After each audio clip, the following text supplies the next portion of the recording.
It could have been, when you really looked at it, an unfortunate omen. The booking gone bad. Housing all those famous faces from the NBA on a luxury cruise liner called the Silver Cloud. At the Olympics. You were moved to question the wisdom of that choice once or twice in the early stages Sunday, when stubborn Serbia managed to hang with mighty Team USA for a quarter at Karaoke Arena 1. You couldn't help but think, imagine the storms and ridicule that would have greeted the Americans back home with a loss in the gold medal match of these Rio games. And then Kevin Durant, turning ruthless in the last game we'll see him play before he starts his new life as an under-the-microscope villain with the overloaded Golden State Warriors, stage an international takeover to make you laugh at yourself for wasting any brain cells on the idea. There would be no storms, or lacking fears of silver, on this afternoon. The Americans ultimately rolled in a 96-66 rout, with Durant erupting for 24 of his 30 points by halftime, 15 of them in the second quarter, to turn an edgy 19-15 game after a period into a 23-point laugher at the break. 5 mostly DEE page 3 from Durant in the first half, with a couple of memorable dunks thrown in, essentially clinched the record third gold medal early for teammate Carmelo Anthony and ensured that Isaiah Suzuki would bid farewell to the international game with a 76-game winning streak to take back to Duke. Most of all, it made the Americans' final hours on Brazilian soil their most comfortable of the whole trip.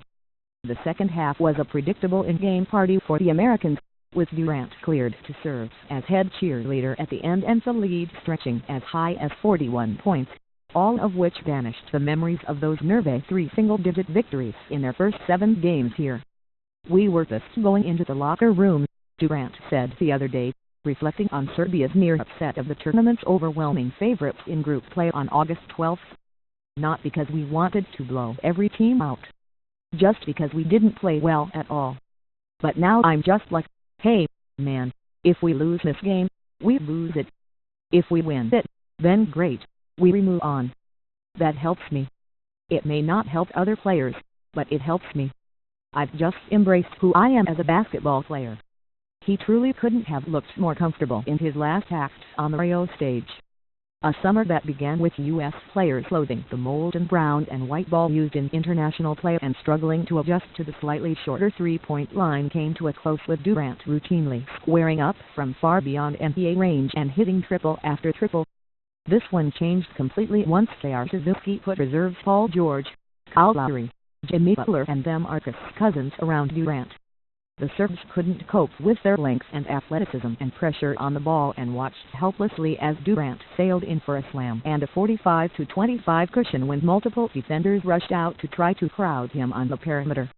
Making 3 was the Serbs' only realistic shot of hanging in, but they were hounded into fatal 4-for-24 shooting from deep. Any remaining hope was snuffed out by Team USA's crushing 54-33 edge on the boards. As Durant said after the Yanks semifinal win over Spain, "We've got 2 lineups, guys who can't just score, and we got energy lineups, and we mix them together pretty well." Year event top.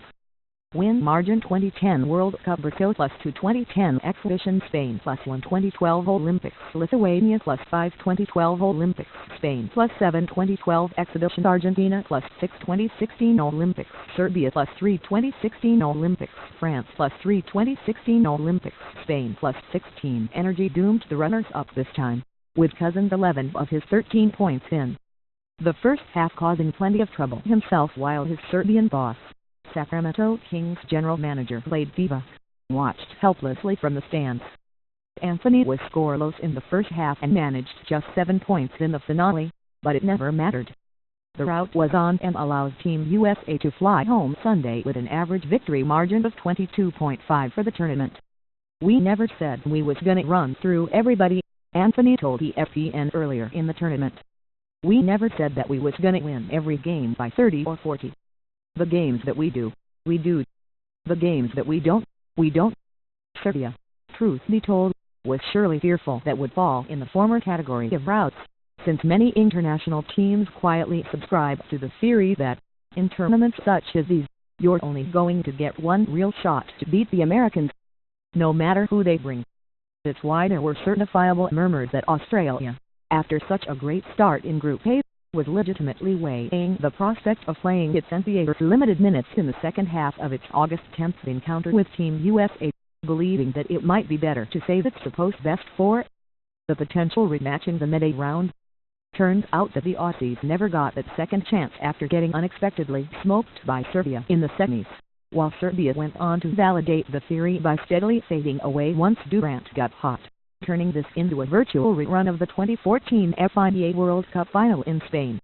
That Team USA won by 37. How will this incarnation of the U.S. national team be remembered? Too soon to say. Yet it was clear on the U.S. bench at the end, amid the hearty round of hugs for Anthony when the mid-A shade began to sink in, that J.R. Suzuki was as fond of this group as any of the squads that preceded it.